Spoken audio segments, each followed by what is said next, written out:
তো সবাই জানে যে আজকে ওয়ার্ল্ড ক্যান্সার ডে।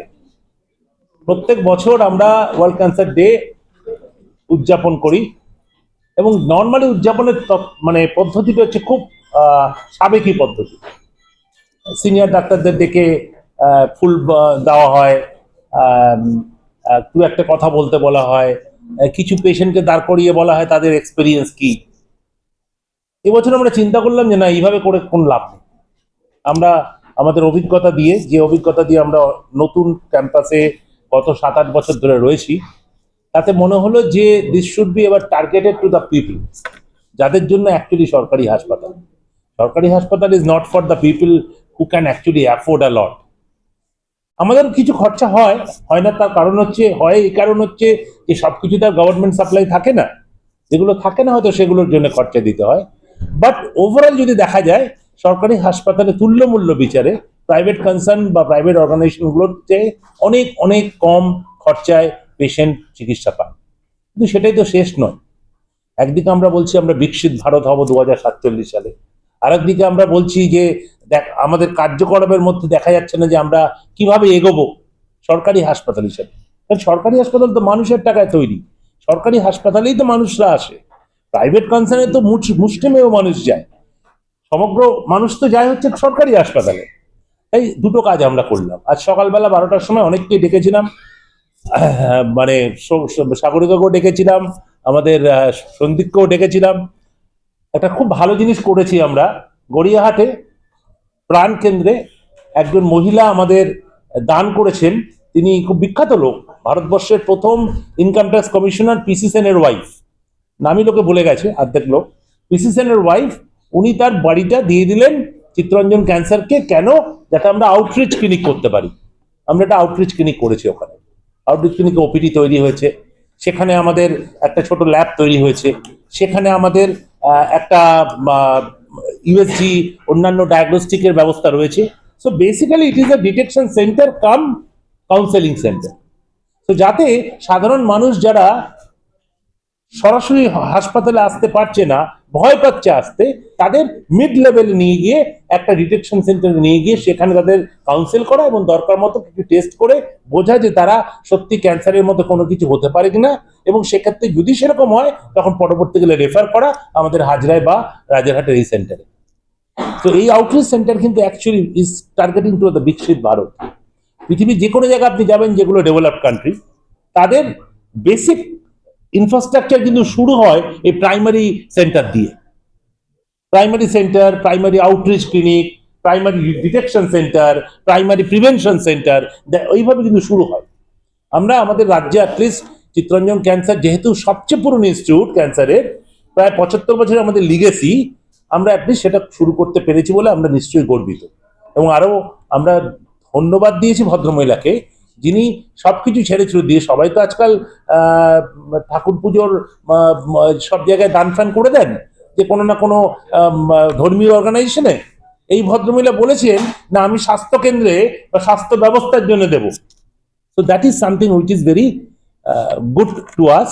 আমরা চেষ্টা করব সাধারণ মানুষের কাছে পৌঁছানোর ওই সেন্টারটা নিয়ে। এবার আসি, ভদ্রমহিলার নাম হচ্ছে অপর্ণা সেন। খুব সুন্দর নাম এবং সুন্দর দেখতে ছিলেন এক সময়, বোঝাই যায়। এখন অনেক বয়স, কিন্তু যে উনি যে মানে অল্প বয়সে খুব সুন্দরী ছিলেন, সেটা একদম দেখলেই বোঝা যায়। যাই হোক, এটা কিন্তু লিখুক না। তো এনিওয়ে, আজকের বিকালের ঘটনাটা ঠিক সেরকমই আর একটা। এবার একটু অন্য জায়গায় যাই। আমরা বিকালের ঘটনাটা হচ্ছে এরকম, আমরা অনেক দিন ধরেই, বেশ কিছুদিন ধরে আমরা একটা যাকে বলা হয় যে অত্যাধুনিক ব্যবস্থায় আমাদের সার্জিক্যাল সার্ভিসেস কাজ করছে। তার মধ্যে সার্জিক্যাল সার্ভিসেসের মধ্যে যেমন জিআই সার্জারি বা আমাদের আই মিন লার্জ স্কেল সার্জারিগুলো আছে, তার সঙ্গে গাইনোকোলজিক্যাল অঙ্কো সার্জারিও আছে। তো যেটা নিয়ে কাজ করা হচ্ছে সেটা কিন্তু পশ্চিমবাংলার কোনো সরকারি হাসপাতালে নেই। ভারতবর্ষের কটা সরকারি হাসপাতালে আছে সেটাও কিন্তু আশ্চর্যভাবে, মানে তোমরা যদি দেখো পরিসংখ্যান স্ট্যাটিস্টিক্সে প্রায় খুঁজে পাওয়া যাবে না, ম্যাপে প্রায় খুঁজে পাওয়া যাবে না। সেটা হচ্ছে robotic surgery. Robotic surgery private organisation is very common. Kolkata শহরে আপোলো বা এই ধরনের অর্গানাইজেশন অনেক আগেই চলে এসছে এবং কলকাতার লোক জানে রোবোটিক সার্জারি নিয়ে। কিন্তু কলকাতার লোক যেটা জানে না বা জানতো না, সেটা হচ্ছে সরকারি পরিষেবায় রোবোটিক সার্জারি শুরু করা হয়েছে। আমরা প্রায় মাস 4 ধরে রোবোটিক সার্জারিতে কাজ করছি। 6 মাস আগে ইনস্টলেশন হয়েছে। আজকে যেহেতু ওয়ার্ল্ড ক্যান্সার ডে, আমরা ভাবলাম আমাদের যে সার্জেনরা এবং যে গাইনোকোলজিস্টরা এই রোবোটিক ব্যবস্থা নিয়ে কাজ করছেন, তাদের সঙ্গে ডাইরেক্টলি একটু সংবাদ মাধ্যমের কথা বলিয়ে দেওয়া, যে তারা কিভাবে কাজ করছেন, তারা কাজ করতে গিয়ে কি বুঝতে পারছেন, তারা কাজ করতে গিয়ে কতটা স্বাচ্ছন্দ্য অনুভব করছেন, এবং ওভারঅল পেশেন্টের ক্ষেত্রে কতটা অ্যাডভান্টেজ আসে এটা, এই ব্যাপারগুলো নিয়ে। এবং যেহেতু এটা সরকারি প্রতিষ্ঠান হিসাবে, রাজ্য সরকারের প্রথম প্রতিষ্ঠান, রাজ্যের প্রথম প্রতিষ্ঠান, আমরা সরকারিভাবে হয়তো কেন্দ্রীয় সরকারের অর্গানাইজেশন, কিন্তু আমরা তো অস্বীকার করতে পারি না যে আমরা রাজ্য সরকার থেকে অনেক অনুদান পাই এবং আমরা এই রাজ্যের মধ্যে অবস্থিত একটা সেন্টার। সুতরাং যে যাই বলুক না কেন, আলটিমেটলি আমার সবার আগে my allegiance will be to my own people, my own state people. তারপর তো আমি নিশ্চয়ই, আমাদের অনেকেই জানে যে চিত্তরঞ্জন ক্যান্সারের এই পার্টিকুলার সেন্টারটায় পূর্ব ভারতের বিভিন্ন রাজ্য থেকে লোক আসে, 7খানা 7 সিস্টার স্টেটগুলো থেকে লোক আসে, বাংলাদেশ থেকে আসে, মায়ানমার থেকে পর্যন্ত আসে, আন্দামান নিকোবর থেকেও আমাদের পেশেন্ট আসে। সেই পরিসংখ্যান আমাদের আছে। বা তাহলেও আদ্যত আমরা তো পশ্চিমবাংলারই একটা হসপিটাল, সারা যদিও একটা ন্যাশনাল হসপিটাল, কিন্তু পশ্চিমবঙ্গের হসপিটাল। তো সেইখানে দেখতে গেলে পশ্চিমবঙ্গের প্রথম স্বাস্থ্য ক্যান্সার হসপিটাল হিসাবে আমাদের কিন্তু প্রথমেই এসছে রোবোটিক সার্জারি। ইভেন আমাদের নোডাল অন্যান্য হসপিটালগুলোতেও কিন্তু এখনো রোবোটিক সার্জারি সরকারি জায়গায় শুরু হয়। তো আমার বাঁ পাশে আছে doctor Durgaprasad Nanda, senior surgeon, আমাদের অঙ্ক সার্জন চিত্তরঞ্জন ক্যান্সারে, ডক্টর সাগর সেন, এরা দুজনেই প্রফেসর গোত্রের। আপনারা জানেন কিনা জানি না, যে পশ্চিমবাংলার প্রথম অঙ্ক সার্জারির MCH কোর্স কিন্তু CNCI শুরু হয়েছে।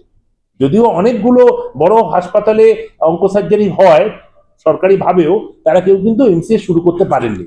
আমরা কিন্তু আসার পর আমরাই কিন্তু প্রথম, যখন থেকে এই সেন্টারটা শুরু হলো, আমরা প্রথম MCH সার্জিক্যাল অঙ্কোলজি শুরু করেছি। তাদের first batch already pass out, এবং সেখানে দুজনের অসম্ভব তাদের ছাত্রদের প্রতি যাকে বলা হয় যে যথেষ্ট কন্ট্রিবিউশন আছে। আর আমার ডান দিকে আছে দীপান্বিতা ব্যানার্জি আর সন্দীপ স্বরূপ মণ্ডল। সন্দীপ আবার সার্জিক্যাল অঙ্কোলজি টিমের, দীপান্বিতা গায়নাক অঙ্কোলজি এবং গায়নাক অঙ্ক সার্জারি করে। ও আমাদেরই এখানে কাজ করতেন, এবং উনি তারপরে উচ্চশিক্ষা নেওয়ার জন্য, যাকে বলে MCH গায়নাক অঙ্কোলজি করার জন্য all India institute of medical সায়েন্সে চলে যান। ওখান থেকে আবার পাশ করে আবার এখানে জয়েন করেছেন, because it was on sabbatical, she was on sabbatical you can say, and she is contributing for the gynec oncosurgical cases through robot. So এই টিমটা আজকে আপনাদের জানাবে যে এরা এই কাজগুলো করতে গিয়ে কি কি সুবিধা, কি কি অসুবিধা তারা পাচ্ছে, পেশেন্টদের ক্ষেত্রে কি হচ্ছে, কি অ্যাডভান্টেজ হচ্ছে। এবং আমার মনে হয় এটাই হচ্ছে ওয়ার্ল্ড ক্যান্সার ডেতে আমাদের সবচেয়ে বড় দাওয়া। কারণ আমরা প্রথাগতিত সেই ফুল বেলপাতা দিয়ে সিনিয়রদের পুজো করার চাইতে আমাদের মনে হয়েছে যে আমরা এবার থেকে প্রতি বছর চেষ্টা করব কিছু না কিছু জানানোর সংবাদ মাধ্যমকে, যে আমরা কোন কাজটা স্পেশালি করতে পারছি, কোন কাজটা সাধারণ মানুষের জন্য করতে পারছি।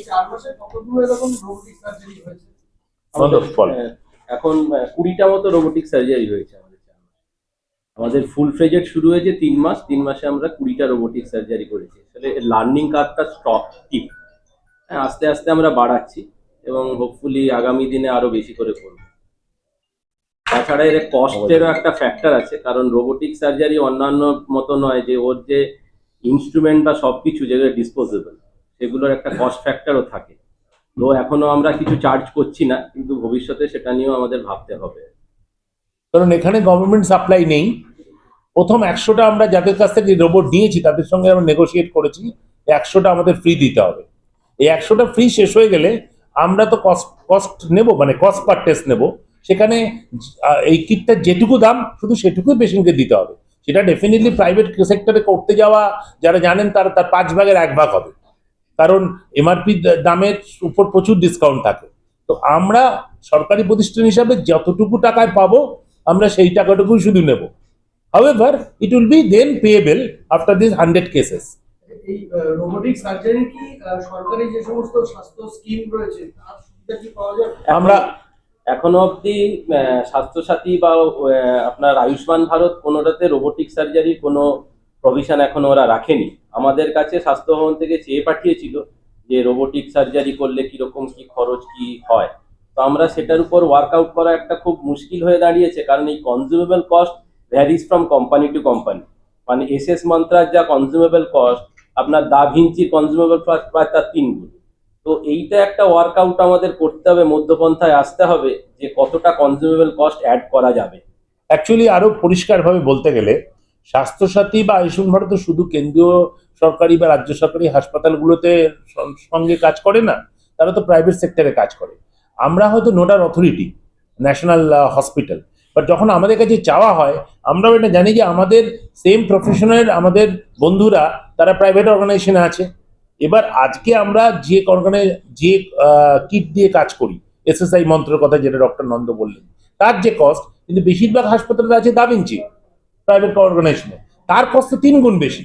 অতএব আমরা কিছু দেওয়ার আগে আমাদের চিন্তা করতে হবে এমন যেন কিছু আমরা না দিই যাতে একেবারেই লোকজন প্রাইভেট অর্গানাইজেশনে যেতে পারবে না, কারণ সেটাও কিন্তু কাম্য নয় আমাদের। তার কারণ হচ্ছে আমাদের কিন্তু সত্যি জায়গা বেশি দেওয়ার নেই। আমরা যখন প্রথমে এই 500 বেডের হাসপাতাল দিয়ে শুরু করেছিলাম 2020-21 সালে, তখন সবাই জানে আমাদের মোটামুটি পেশেন্ট এলেই আমরা বেড দিয়ে দিতাম। আজকের দিনে দাঁড়িয়ে গত 3 দিন ধরে আমাকে প্রতিদিন শুনতে পাচ্ছি আমি একটা মাত্র বেড পাওয়া যাচ্ছে, দুটো মাত্র বেড পাওয়া যাচ্ছে, বেড খালি হচ্ছে না 400 বেডের ওপরে হসপিটালে। এতটাই চাপ, কারণ এখন ডিফিকাল্ট সার্জারিও বেশি হচ্ছে, পেশেন্ট সংখ্যাও বেশি আসছে। সো ন্যাচারালি আমরাও চাইবো না যে এইরকম একটা প্রজেক্ট বা প্রকল্প শুধুমাত্র আমাদের কাছেই থাকুক। সুতরাং আমাদের কাছে জানতে চাওয়া হয়েছে, আমরাও মোটামুটি চিন্তা ভাবনা করে একটা দেবো, এখনো দেইনি। আগামী দিনে স্বাস্থ্যসাথী এবং আয়ুষ্মান ভারত দুটোতে যেটা কভারেজে আসে সেটার জন্য আমরা নিশ্চয়ই সেই জন্য কাজ করব। যে রোবোটিক সার্জারির বিশেষত্বটা কি? রোবোটিক সার্জারিতে আলাদা কি হয় যেটা একজন সার্জন হাতে কলমে করেন না রোবট? দেখুন, রোবোটিক সার্জারির মেন ব্যাপারটা হচ্ছে এটা একটা minimal invasive surgery, last like laparoscopic surgery. কিন্তু এটাতে আমাদের যেহেতু একটা যে আর্মটা আছে সেই আর্ম মুভমেন্টের অনুযায়ী রোবোটিক আর্মসটা সেইভাবে মুভ করে। ল্যাপ্রোস্কোপিতে যেরকম ইনস্ট্রুমেন্টটা আমরা হাতে ধরে রেখে মুভ করাই, এটাতে কিন্তু আমরা কনসোলে বসে রোবোটিক আর্ম আছে, সেটা আমি হাতে যেরকম মুভ করবো ভেতরে ইনস্ট্রুমেন্টটা সেইভাবে মুভ হয়। তাই জন্য কি হয়, আমার হাতের ট্রেমার্স, হাতের এক্সট্রা মুভমেন্ট গুলো ওখানে সেইভাবে প্রতিফলিত হয় না। আমি যদি যতটা মুভ করি ওর 1/4 মুভমেন্ট ওখানে হয়, তাই জন্য এক্সেস মুভমেন্টটা হয় না। আর দ্বিতীয় নম্বর হচ্ছে অ্যাঙ্গেল অফ মোবিলিটি, মানে অনেক বেশি ঘোরানো যায়, কার্ভেচার এবং রিচেবিলিটিটা অনেক বেশি। এবং তাছাড়া যে ক্যামেরা মুভমেন্টটা, ওটা যেহেতু 3D এবং 360 ভিউইং স্কোপ, তাই জন্য ডেপথ অফ পারসেপশন এবং অনেক ডেপথের ভিজুয়ালাইজেশন বেটার হয়, যেটা ল্যাপ্রোস্কোপিতে হয় না। আবার এটাও ঠিক যে রোবোটিক সার্জারি যে সব সার্জারিতেই বেনিফিশিয়াল সেটাও নয়, কিন্তু এটাও কিন্তু একবারে খুব ভুল ধারণা যে সব সার্জারিতেই রোবোটিক্স খুব বেনিফিশিয়াল, সেটা না। মানে যেটা খুব deep surgery, pelvic surgery, fixed structures, এগুলোতে খুব বেশি বেনিফিশিয়াল। যেগুলো খুব মোবাইল স্ট্রাকচারস বা কিছু, সেগুলোতে অতটা বেনিফিশিয়াল না। ডক্টর সাগর যদি হ্যাঁ, আমি ওনার সঙ্গে এগ্রি করি। মেন যেটা ইউএসপি আপনার রোবোটিক সার্জারি সেটা হচ্ছে ম্যাগনিফিকেশন। এটা ল্যাপ্রোস্কোপিতে আমরা অত ভালো ম্যাগনিফিকেশন পাই না। এটা উনি বললেন 3D magnification as well as আপনার ভিউ অফ সার্জারি, এটা এতটাই ওয়াইড কি আপনার চান্সেস অফ ডুইং মিস্টেক অনেকটা কমে যায়। প্লাস আমরা অনেক ক্ষেত্রে দেখেছি যে আপনার ক্যান্সার ডাইরেক্টেড সার্জারি আরো সূক্ষ্মভাবে, আরো ফিনেস ভাবে করা যায়। মেন ফায়দা এটাই যে ওরা আপনার রোবোটিক সার্জারিতে ম্যাগনিফিকেশন অ্যাজ ওয়েল অ্যাজ আপনার টেকনিক্যালিটি খুব ইজি হয়ে যায়। মানে it is easy for the surgeon, easy for the technical staff as well as for the patient.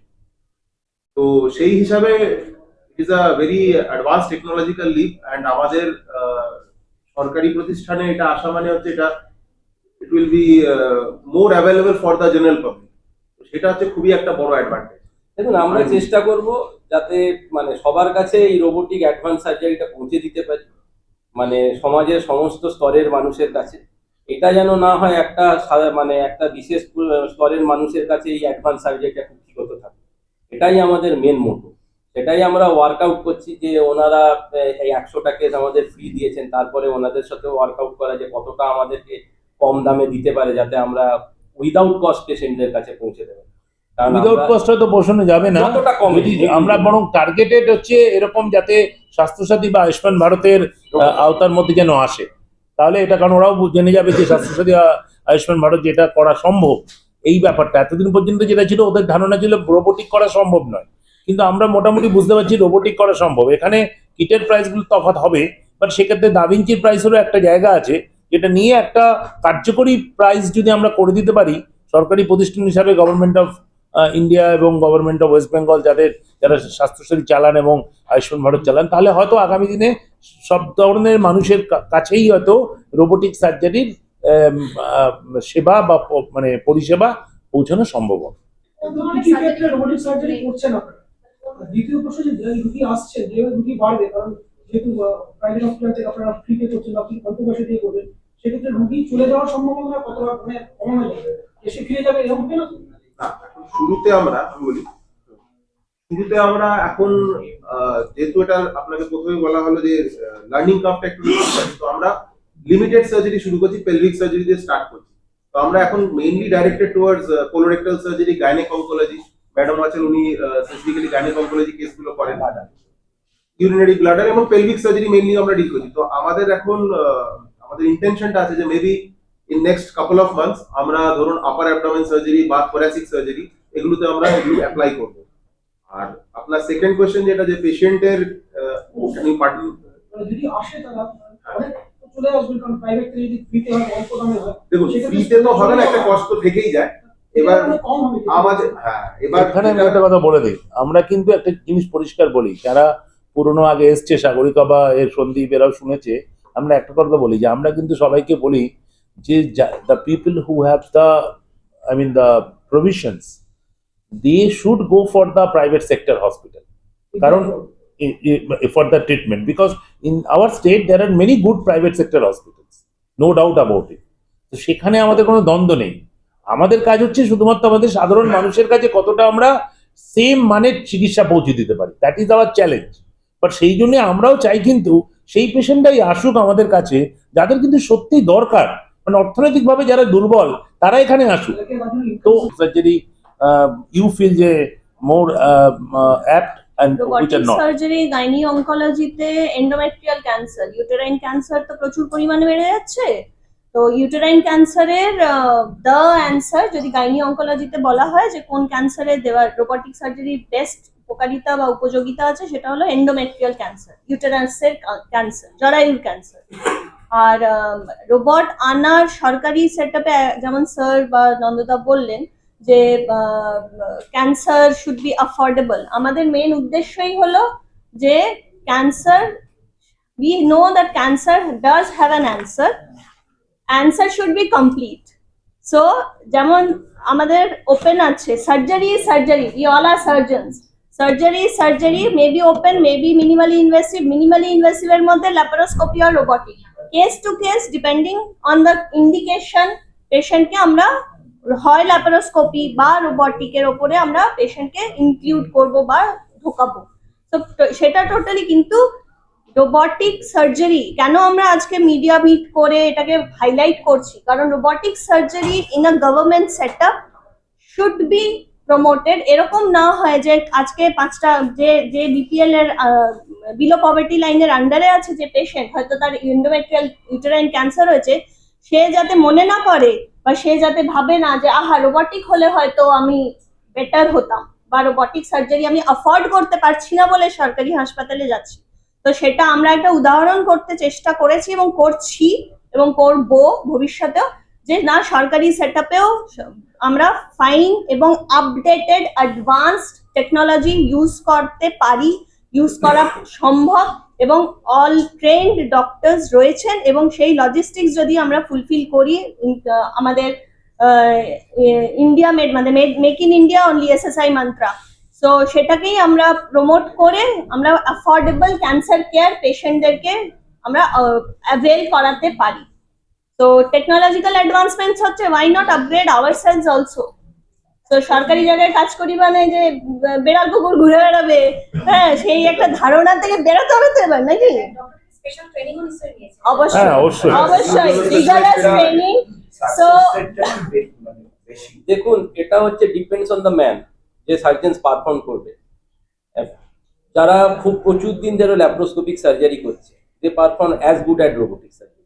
only few surgeries which has many মানে very much laparoscopy মানে রোবোটিকে benefit আছে laparoscopy, তার মধ্যে একটা হচ্ছে প্রস্টেট ক্যান্সার, প্রস্টেট সার্জারি, যেটাতে রোবটের অনেক বেশি বেনিফিশিয়াল এফেক্ট দেন ল্যাপ্রোস্কোপি সার্জারি। ল্যাপ্রোস্কোপিতে প্রায় ওটা করাই যায় না, তাও যারা অনেক পুরনো করে। কিছু ফিউ ক্যান্সারস আছে যেটা robotic generally is as a upper hand then laparoscopy. নাহলে আপনি যদি আউটকাম ধরেন, আউটকাম অলমোস্ট না, আমি একটা ছোট্ট জাস্ট অ্যাডেন্ডাম দিয়ে দিচ্ছি। আউটকাম নিয়ে জাস্ট আমরা নিজেদের একটা ইন্টারনাল অডিট করি। লাস্ট 15 কেসেস যেটা করেছি আমরা, ধরুন আমরা তো মেইনলি কোলোরেক্টালে এখন বেশি ইন্টারেস্ট দেখাচ্ছি।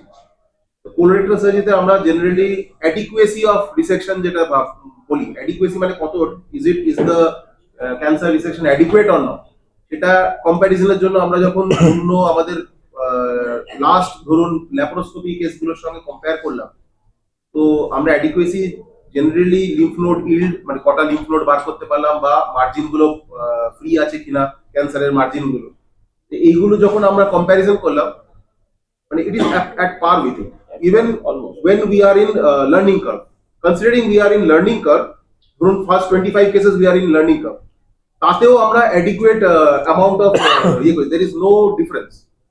তো সেই হিসাবে আমরা ভাবি যে one will become more proficient, so we'll be doing more better surgeries and more justice, so it is not at all inferior than the laparoscopy surgeries that we have done so far।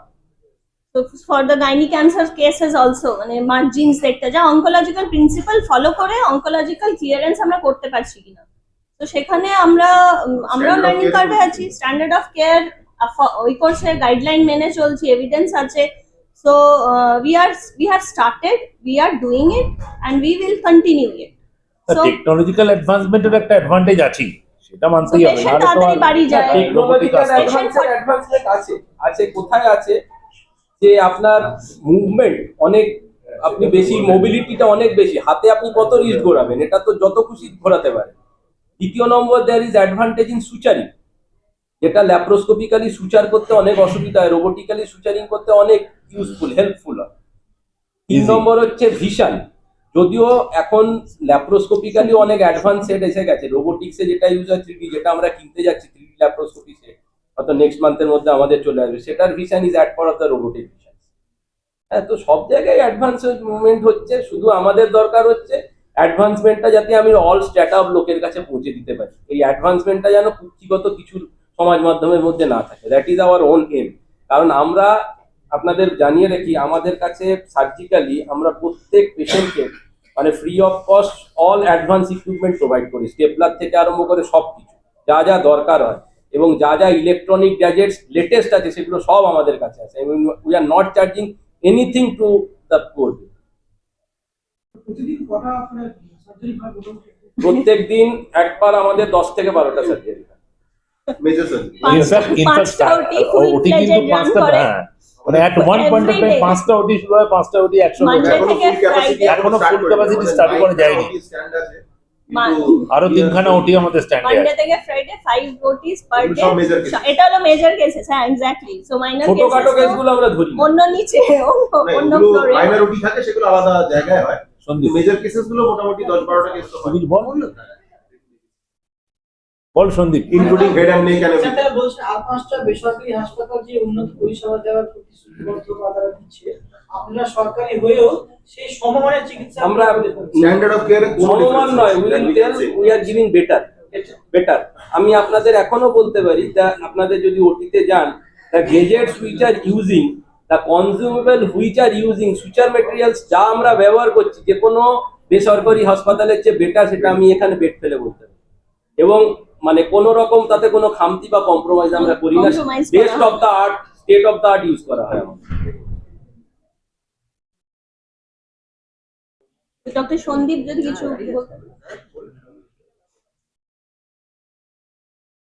কোনো প্রশ্ন থাকলে আমার মনে হয় যে এবার রোবটের রোবটের ছবি, রোবটের আমাদের ছবি ছবি আছে আমি দিয়ে দিচ্ছি। আমাদের যে রোবটের ছবিটা এতে দেওয়া 9টা অবধি তো ওটি, রাত 9টা অবধি ওটি খুব বেশি জায়গায় চলে না। সারা ভারতবর্ষে আমি ঘুরেছি, খুব বেশি জায়গায় সরকারি হাসপাতালে রাত 9টা অবধি ওটি খোলে না, আর সকাল 9টায় আবার ওটি খুলে যায়। ক্লিনিংও দেখতে গেলে সেরকমই দেখতে হয়। But we have introduce a very new thing, that is a robot. Robotic cleaning process শুরু করা হয়েছে। আপনারা জানেন, আমি কদিন আগে গেছিলাম একটা বিদেশি এয়ারপোর্টে, সেখানে গিয়ে দেখলাম যে জ্যানিটররা শুধু বাথরুমে আছে, বাকি সমস্তটাই কিন্তু রোবোটিক ক্লিনিং হচ্ছে। তো আমরাও ঠিক করছি আমাদের একটা দুটো ফ্লোর রোবোটিক ক্লিনিং করা হবে, এবং সেটা আজকে ওয়ার্ল্ড ক্যান্সার ডেতে শুরু করা হয়েছে। আজকে ওয়ার্ল্ড ক্যান্সার ডেতে একটা রোবট আনা হয়েছে, এই রোবটটা আমাদের ক্লিনিং এর প্রসেসেও কাজ করবে, এটা ক্লিনিং এর রোবট, ঠিক আছে? So that is also first government hospital in the state who are doing the floor cleaning by robotic system. So this is the only message. We just want to give the message to the people that government hospital rai কিন্তু সাধারণ মানুষের সঙ্গে আছে এবং তারা থাকবে, আর আমরাই থাকবো, আমরাই চেষ্টা করব যে কতটা উন্নত মানের চিকিৎসা ব্যবস্থা দেওয়া যায়। কারণ চিকিৎসা ব্যবস্থা উন্নত মান কিন্তু শুধুমাত্র এই টেকনোলজির আমাদের মেডিকেল টেকনোলজি দিয়ে হয় না, cleaning is also very important, utmost important. Infection control is very much directly related to the cleaning of the hospital. You must be knowing আমাদের ওটি আমরা 3 বার করে মপিং করি, because that is the importance one. সরকারি হাসপাতালগুলোতে বহু জায়গায় একবার মপিং করতেই অবস্থা খারাপ হয়ে যায়, because people don't listen to them. So we have to also be a very ruthless administration to make the people work. 2026-এর ক্যান্সার ডেতে এসে আমরা আপনাদের কাছ থেকে জানতে চাইছি ফেলিওর রেট কত এন্ড সাকসেস রেট কত কিসের? Cancer cureness. দেখুন, এটা একটা myth. There is nothing called failure or success. It all depends on the patient when they are coming to us. আপনি একটা স্টেজ 4 এসে বলবেন আমার ক্যান্সার সারছে না, আপনাকে কি স্টেজ 1 এ আসতে বারণ করেছে? আমরা তো মেজরিটি পেশেন্ট পাই 2026-এ দাঁড়িয়েও যারা হোমিওপ্যাথিক খেয়ে এখানে আসে, যে শোনে ক্যান্সার হয়েছে হোমিওপ্যাথিক খেতে চলে গেল, বাড়িয়ে নিয়ে চলে এলো, ডাক্তারবাবু আর পাচ্ছি না করুন। So it all depends on the awareness of the সেই জন্য পেশেন্ট। আউটরিচ ক্লিনিকটা শুরু করা হয়েছে, আজকে সকালে যে আউটরিচ ক্লিনিক শুরু করা হলো তাই জন্যই করা হলো। কোন ধরনের ক্যান্সার, কোন টাইপ, কি স্টেজের ক্যান্সার, তার ইনফ্যাক্ট ডিজিজ বায়োলজি কেমন, হ্যাঁ একজনের সিএ ক্যান্সার এন্ডোমেট্রিয়াম ডিপেন্ড করছে। ক্যান্সার ডিটেকশন সেন্টার খোলা হয়েছে আমাদের একদম গড়িয়াহাটে, বালিগঞ্জ স্টেশনের কাছে, এটা খুব nearest to the Ballygunge station, Bharat Sevashram সংঘের উল্টো দিকে বড় করে বোর্ড আছে, বেশ বড় বোর্ড আছে, সবাই দেখতে পাবেন গেলে। এখানে সপ্তাহে 5 দিন ওপিডি করা হবে, আর সন্ধ্যের দিকে স্পেশালিস্ট ডাক্তাররাও বসবে, মেডিকেল অঙ্কোলজি এবং সার্জিক্যাল অঙ্কোলজি আর গাইনাক অঙ্কোলজি, যেগুলো আমাদের স্পেশালিস্ট বা সুপার স্পেশালিস্ট ব্রাঞ্চ। সেখানে তো আমাদের মেন ডাক্তাররা তো সারাদিন হসপিটালে কাজ করেন, হসপিটালের পরে আমরা সন্ধ্যাবেলা তাদের নিয়ে গিয়ে বসাবো। না, আরেকটা ব্যাপার হচ্ছে এইটা ওভারঅল একমিনিট শেষ করে, আর ওভারঅল কিন্তু যাকে বলা হয় যে medical counselling by the general doctors. So আমাদের যারা জিডিএমও আছেন, জেনারেল ডিউটি মেডিকেল অফিসার আছেন, তারা সকাল থেকে ওই কাজটা করবেন ওখানে। আমি বলে দিই 5-7টা অবধি চলবে মোটামুটি, 6টা 6:30 7টা অবধি চলবে, বাট সকালবেলা শুরু হবে মোটামুটি 11টার সময় ক্লিনিকটা। আর প্রথম বলে দিই, এক ক্লিনিকেরও আবার কিছু সময় নির্ধারণ করা থাকবে যখন একেবারে ফ্রি ক্লিনিক হবে, আর কিছু কিছু সময় ন্যূন মূল্যে কিছু চিকিৎসার মানে কাউন্সেলিং করা হবে। এটা হচ্ছে ব্যাপার। আর সঙ্গে ওখানে একটা প্যাথোলজি ল্যাব থাকছে, যে রুটিন প্যাথোলজি টেস্টের জন্য একদম সরকারি মূল্যে, অত্যন্ত মানে সিজিএইচএস এর সরকারি মূল্যে একটা ইউএসজি থাকবে, যাতে ইউএসজিতে বেসিক ডায়াগনোসিস গুলো করা যায়। যখন ওই টেস্টগুলোর মারফত আমরা জানতে পারবো যে সিরিয়াস কিছু ব্যাপার হয়তো হতে পারে, তখন the patient will be refer to either Hazra অথবা আমাদের রাজারহাট সেন্টার। পেশেন্ট যেখানে আসতে চাইবে, যেটা তার বাড়ির কাছে হবে, আমাদের আউটরিচ জায়গায় আমরা স্পেশালিস্টরাও বসবো, আমরা বিকেল বেলা থেকে জেনারেলি 5টা থেকে 7টা অবধি বসবো, স্পেশালিস্টরাও বসবো। আমাদের রস্টার প্রত্যেকটা ডিপার্টমেন্টের রস্টার আছে, আপনার medical oncologist, gynaec oncologist, surgical oncologist, head and neck cancer specialist এবং রেডিয়েশন অঙ্কোলজিস্ট, সবাই প্রত্যেকটা ডিপার্টমেন্টের স্পেশালিস্টরা বিকেলবেলা অ্যাভেলেবেল থাকবে ওখানে on rotation basis 5 days a week। আমাদের রস্টার বানানো হয়েছে, ওই রস্টার হিসেবে আমরা ওখানে গিয়ে প্রফেশনাল ফিজের ব্যাপারে আচ্ছা, এখনো আমরা নির্ধারণ করিনি, সত্যি কথা বলতে কি আজকেই ওপেন হয়েছে, আমরা এখনো পর্যন্ত কিছু ঠিক করতে পারিনি। আমরা যেটা ঠিক করেছি বোধহয় সম্ভবত 2 দিন আমরা রাখবো ফ্রি, 3 দিন আমরা রাখবো ন্যূন মূল্যে, এরকম একটা কিছু। বাট স্পেশালিটি চার্জ যেটা, যখন স্পেশালিস্ট ডক্টর সন্ধ্যাবেলা বসবেন, আপনারা জানেন আমাদের একটা প্রাইভেট ক্লিনিকও এখানে আছে, যেটা 3টের পরে শুরু হয়, কিন্তু সকালবেলা শুধুমাত্র সাধারণ মানুষের জন্য শুরু হয়। তো ওই 3টের পরে যে শুরু হয়, যে রেটটা রাখি আমরা এখানে, সেই রেটটাই ওখানে যাবে ফর দ্য স্পেশালিটি ক্লিনিক। ওকে, মোটামুটি তাই ঠিক করা আছে। ওটা হবে, মানে ওটা এখন আমাদের আজকে ক্যান্সার মার্কার আমরা ওখানে করবো না, না, না, basic- আমরা ওখানে বেসিক টেস্ট করব এবং চেষ্টা করবো হয়তো 2-3টে প্যাকেজ করে দেওয়ার। এই জন্য বলছি সবে শুরু হয়েছে, এখনো মাথা আজকেই ফিতে কাটতে কাটা পারিনি, হয়েছে। আজকেই ফিতে কাটা হয়েছে। তাই জন্য আমি একটু জানতে চাইছিলাম মানে একজন আমরা ক্যান্সার মার্কার আমাদের এই ল্যাবে হয়, সব কিছু এই ল্যাবে হয়, এভরিথিং, সেগুলো কোনো অসুবিধা নেই। আর ক্যান্সার মার্কার যে দামে হয়, আপনি কোনো এই দামে খারাপ ভারতবর্ষে কোথাও পাবেন না, এটুকু আমি বলে দিতে পারি। মানে কোনো সিমটমস হয়েছে কেউ যদি কিন্তু মনে করে ওখানে যেটা হবে cancer যেটা হয়েছে। বেসিক টেস্টগুলো, যে টেস্টগুলো দেখে কারণ ধারণা হতে পারে যে এই কেসটার জন্য আরো কিছু মানে মোর ওয়ার্কআপ দরকার, Cancer আরো কিছু বড় rule বেশি out ওয়ার্কআপ করার দরকার, এবার সেই cancer সেই নয়, পেশেন্টগুলোকে সেটাও তখন পাঠানো হবে।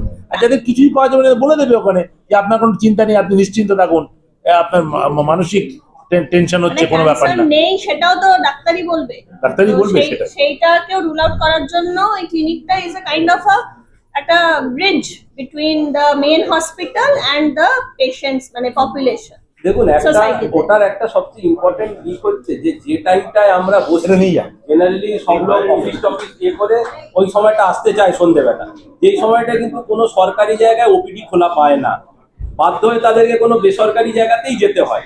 অনেকে সেই অ্যাফোর্ডটাও করতে পারে না, নাহলে ডাক্তার দেখাতে গেলে তার ওয়ার্কিং ডেটা চলে যায়। সেইখানে we can help them at that time we are sitting সন্ধ্যেবেলা মেজরিটি সময় তোরা কনসাল্ট করতে পারে। তারপরে তো কিছু হলো তাকে তো হসপিটালে আসতেই হবে। অনেকেই কাজ থেকে বেরাতে পারে না বলেও ডাক্তার কনসাল্ট করতে পারে না, সরকারি জায়গায় পৌঁছাতে পারে না। আমাদের যে